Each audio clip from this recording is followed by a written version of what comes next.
नमस्कार, मी कृपा Sapkal news uncut मध्ये आपलं स्वागत करते। आढावा घेऊया देश विदेशातील टॉप 15 घडामोडींचा।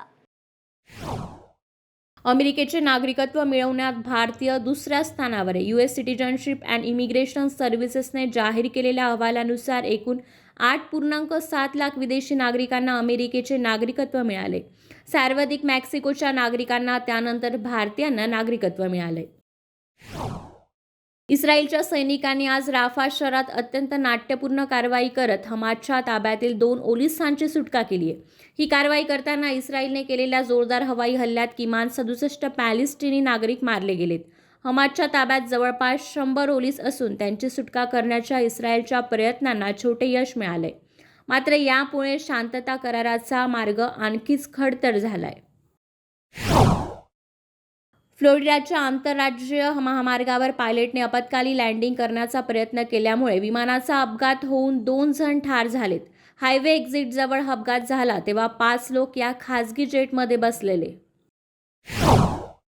स्वीडनमध्ये देशातील सर्वात मोठ्या लिसेबर्ग मनोरंजन पार्कमध्ये मोठी आग लागल्याची घटना समोर आली आहे। त्यानंतर सर्व लोकांना बाहेर काढण्यात आले। लिसेबर्ग येथील ओशियाना वॉटर वर्ल्डच्या राईडमध्ये हा स्फोट झाला। त्यानंतर आगीचे लोळ उठू लागले। या घटनेचा व्हिडिओ समोर आलाय। स्फोटाचे कारण अद्याप अस्पष्ट आहे। इस्रायलकडून गाझापट्टीत हवाई हल्ला करण्यात येत असून 50 ते 100 जणांचा मृत्यू झालाय। पोलिसांच्या सुटकेसाठी इस्रायलकडून हल्ला करण्यात येत असल्याची माहिती दक्षिण गाझा शहरातील रफा येथील रुग्णालयातील अधिकाऱ्यांनी दिली आहे। न्यूयॉर्कमधील ब्रॉक्सतील सबवे स्टेशनवर गोळीबाराची घटना घडली आहे। या गोळीबारात एकाचा मृत्यू झाला असून यात 5 जण जखमी झालेत। पंतप्रधान नरेंद्र मोदी संयुक्त अरब अमिरातच्या दौऱ्यावर गेलेत।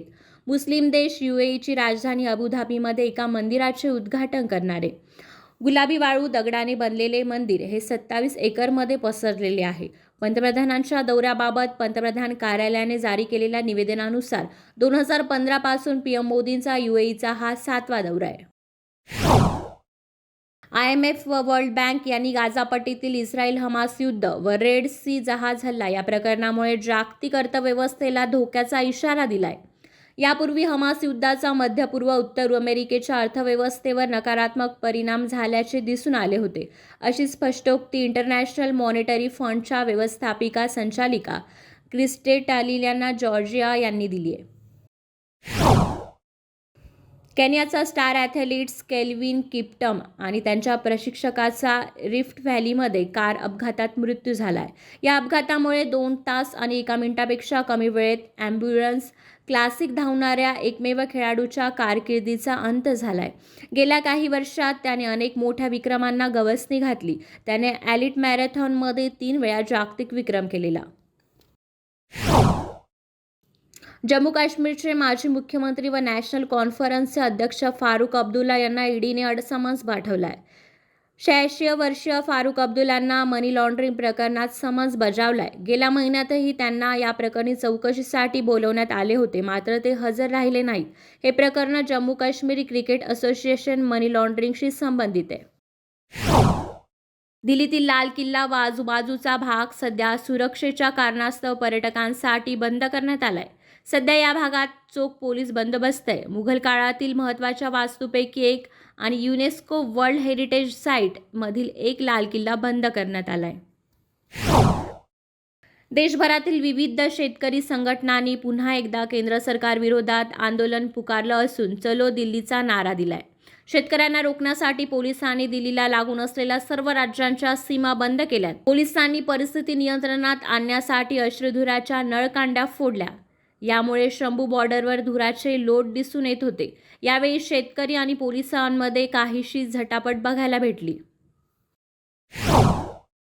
रिलायन्स ही देशातील सर्वात जास्त मार्केट कॅप असणारी कंपनी ठरली आहे।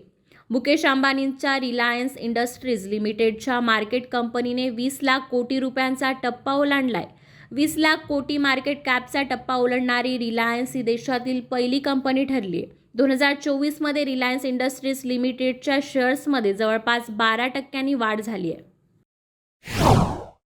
मुंबई इंडिगो फ्लाईटमध्ये बॉम्ब असल्याची धमकी मुंबई विमानाचं लँडिंग झाल्यानंतर मिळाल्याची सकाळी आज घटना घडली आहे।